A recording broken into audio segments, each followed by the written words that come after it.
É que o jogador brasileiro aqui, ele é muito leve. Qualquer coisa ele cai.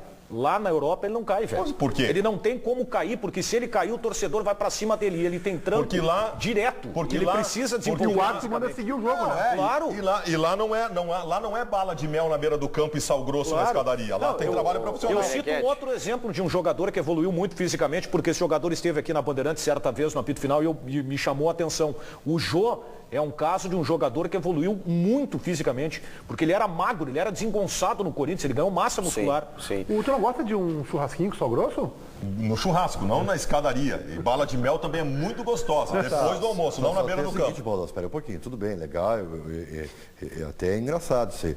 Nós estamos falando de um profissional multicampeão. Quando já passou. A dona Maria não sabe de quem vocês estão falando. Do Paulo Paixão, nós estamos falando. Paulo Paixão hoje é um profissional também defasado no futebol brasileiro. Tá bem. E, aliás, isso não sou eu que estou dizendo. Isso eu ouço de dirigentes de futebol. Agora, voltando ao Grêmio, Meneghetti, o que mais me surpreende Desculpa, Chico, eu só quero meter a colher nesse negócio do Baldasso aí. Eu não posso fazer, Ribeirete, com que o Filipão pague a conta sozinho. Eu também acho que não. Eu não estou ainda corroborando a opinião do Baldasso. Mas quem disse isso? Eu acho que... Não estou dizendo, eu que estou dizendo. Eu acho que fracassou o Filipão, o Parreira, a Murtosa, o Paixão e os demais integrantes da comissão técnica. Vai de Rodrigo Paiva para baixo. Então eu não posso jogar só na conta do Filipão. E todos saíram, né? E todos saíram. E outra coisa, eu jogo muito na conta dos jogadores. Recuperem o Brasil em segundo tempo de jogos da Copa do Mundo. Por favor, recuperem a condição eu acho que o física Brasil da estava seleção mal brasileira. preparado. Eu só lamento é que a imprensa só tenha denunciado que treinava pouco depois da eliminação. Por que não fez isso durante a primeira fase? Pois é.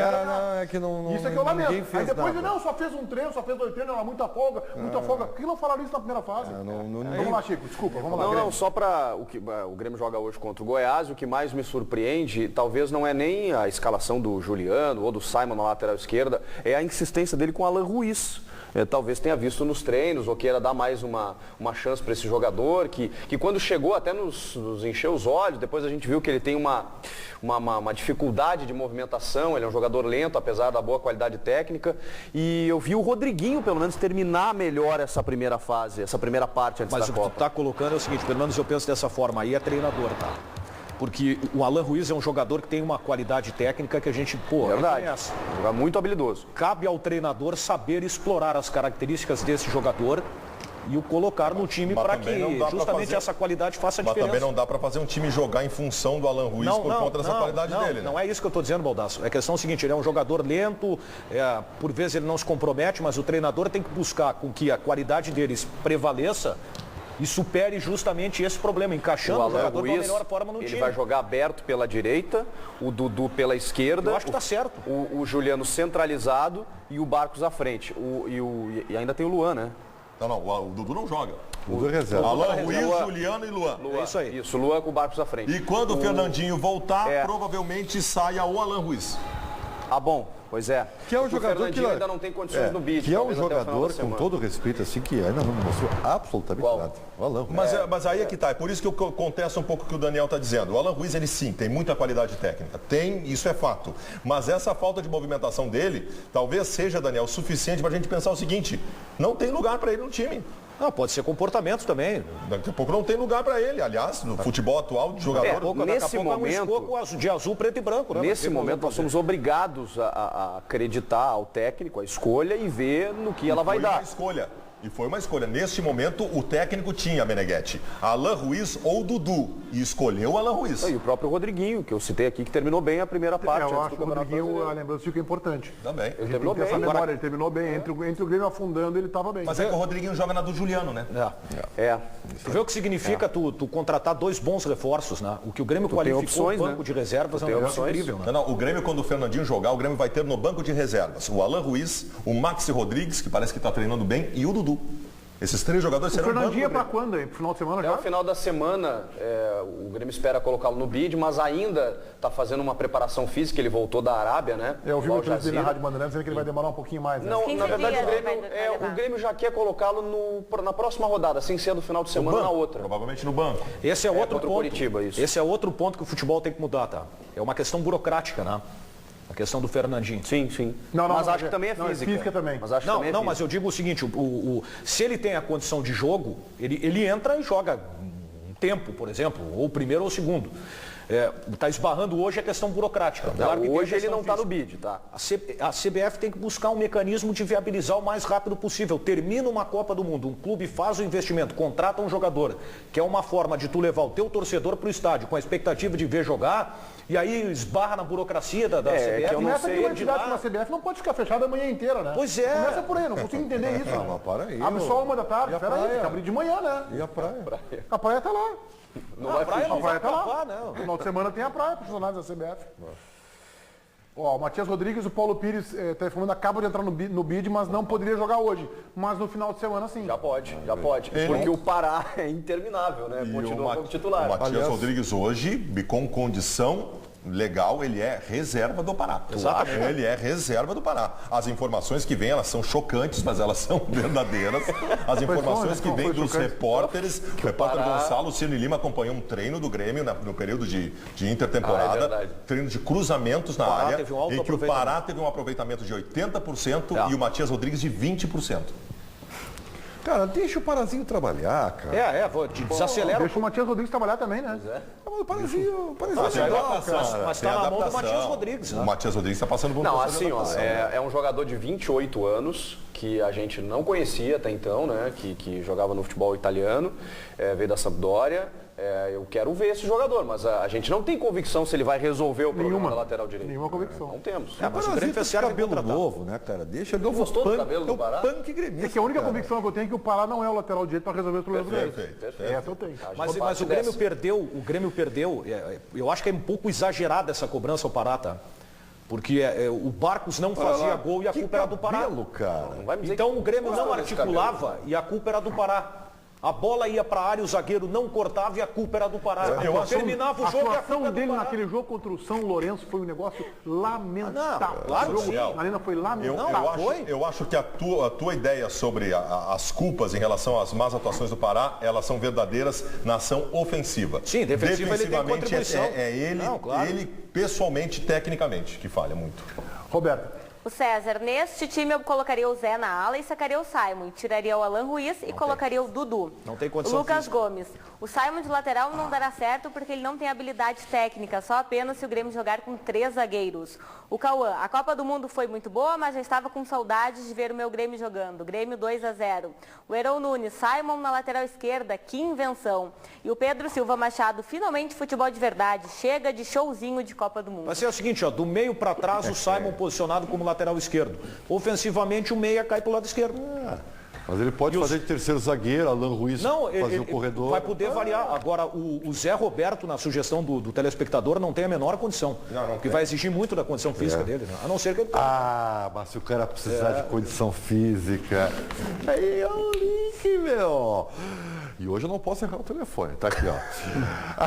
Chegou essa hora, é a hora mais legal do programa. Chegou a hora de falar desse produto revolucionário que está mudando a vida dos casais. Eu estou falando aqui, ó, do Ativo, o seu estimulante que não altera a pressão sanguínea e deixa você com mais disposição para curtir o momento entre 4 paredes e tal, né? Ou livre, se você preferir. Saiba mais no 3081 0700. 3081 0700. É isso, olha aqui, nos próximos 10 minutinhos o Ativo vai com um super desconto, muitas facilidades no pagamento, embalagem discreta, entrega grátis e, se você quiser, sigilosa. E mais, comprou o Ativo, olha aqui, ó, tá comigo aqui, ó. Leva ainda o 36HP. É o sucesso de promoção do HP. O 36HP foi tão grande, mas tão grande. Ó. Vamos prolongar mais um pouquinho. As cápsulas da Mais Pura Energia vão de presente para você. Chega de seguir sempre o mesmo roteiro. Inove com o Ativo e faça acontecer. 3081 0700. Ouça o Richard Guilherme dos Pampas. 3081 0700. É isso aí. Por quê? Ativo é você, na ativa sempre. Ô Chico, homenagens do Internacional para o Fernandão. Uma série de homenagens, Meneghetti, no jogo de domingo, no jogo contra o Flamengo, 4 da tarde.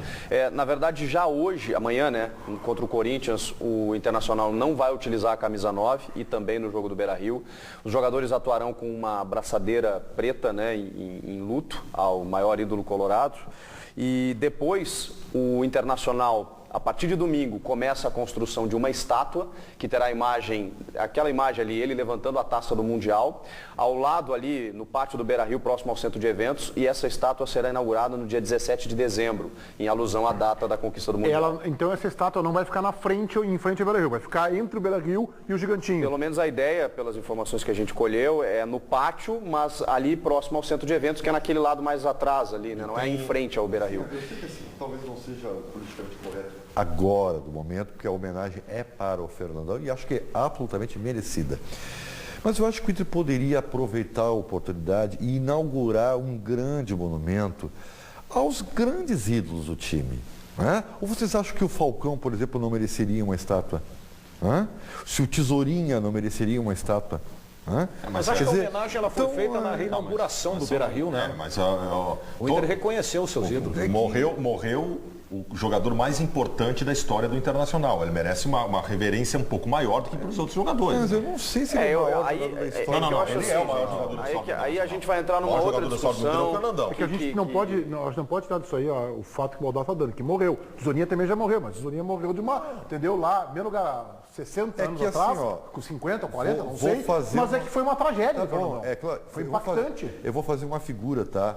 Para tentar explicar, se eu não falar bobagem, tá, Meneghetti?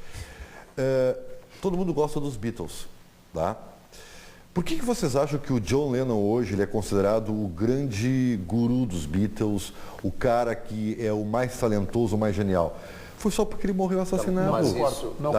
Eu, por exemplo, acho que o Paul McCartney sempre será o grande gênio dos Beatles. Mas por quê? Porque o John Lennon teve uma tragédia na vida dele. Não, mas isso é inevitável. Dá uma condição elevada ao... Eu acho que a tragédia transforma em mito, Ribeiro. Serve para transformar o John Lennon em mito. Mas ele era tão importante, os Beatles, talvez, quanto o Paul McCartney. Mas os dois estavam à frente dos demais. Eu vou só citar uma coisa para você, tá? Ribeiro, tu me desculpa, mas não tem cabimento o que tu estás dizendo. Me desculpa. O Internacional fez a festa de inauguração do Beira-Rio e colocou 3 jogadores da sua história para pegar o microfone e apresentar a festa. Quem abriu a festa foi o senhor Fernandão. Ou seja, antes de morrer, o Inter já considerava o Fernandão o maior jogador da história do clube. O fato mostra que o Fernandão é o maior jogador da história do clube, porque no maior título do Esporte Clube Internacional, a principal liderança técnica e de comportamento de vestiário era o Fernandão. Então, não é discutível isso. Eu acho que na festa do Inter é o Fernandão. Eu acho que na festa o Falcão teve o mesmo peso. Não, teve mais, porque o único jogador que foi centralizado no palco e foi referenciado foi o Falcão, tá? Então, assim, ó, eu com todo respeito, nós somos um espaço democrático aqui, tá? Eu acho que a festa demonstrou que o Fernandão é um dos maiores ídolos do Internacional, mas não mostrou, no meu ponto de vista, que em nenhum momento que ele é o maior ali. Ribeiro, é o que eu acho. Pode ser, eu tenho a noção exata que daqui a pouco não é politicamente correto, mas eu não vou aqui esconder o que eu penso. Não, mas o Ribeiro, eu só estou dizendo que ele merece, acho que tem que fazer, tá? Porque senão, eu diria o seguinte, o Gabiru mereceria porque fez o gol mais importante da história do Inter. E eu sei que ele não é importante da história do Inter, embora tenha feito o gol mais importante da vida de um clube. Mas o reconhecimento o Inter fez, Ribeiro, a festa de reinauguração do Beira-Rio, a festa de reinauguração do Beira-Rio foi um resgate. É muito subjetivo. Não, desculpa, Ribeiro. Não, é que no caso do Fernandão, e ainda mais porque ele faleceu de uma forma trágica, não é subjetivo. Outra coisa, Meneghetti, o Inter vai distribuir máscaras no jogo de domingo. 50 mil Fernandões. De Fernandão. Então vai ser um jogo emblemático. E mais um detalhe, a esposa do Fernandão vai entrar com os seus 2 filhos no meio do gramado, antes do jogo, vai receber a camisa 9 com o nome do Fernandão, vai haver uma bonita homenagem. Tem uma ação das organizadas do Inter, de uma caminhada em todos os colorados para chegar no Beira-Rio. Vai ser um dia realmente especial. É um dia muito especial mesmo. Legal, eu acho que é merecedor e eu tô com o Baldassi. Eu acho que é o seguinte, se não o maior, o Fernandão foi colocado entre os 4 maiores jogadores do Inter. Fernandão, D'Alessandro, Figueiredo e Falcão.